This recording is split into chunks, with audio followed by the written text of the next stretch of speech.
Hi, I'm Michael Romine with Houston Grass. If you're looking for sod installation in Rosharon, Texas, you're in the right place.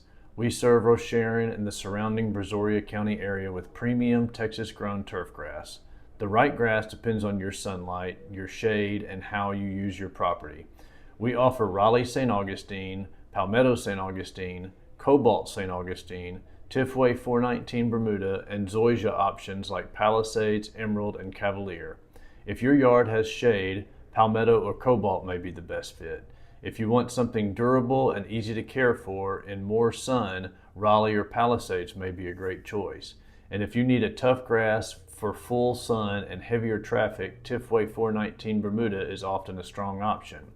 We also work with homeowners in communities like Lakes of Savannah and Sterling Lakes, along with larger rural properties.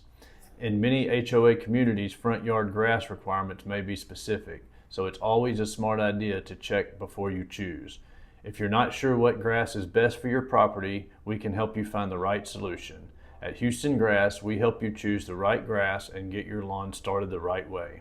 If you're ready to improve your Rosharon lawn, give us a call or request a quote online.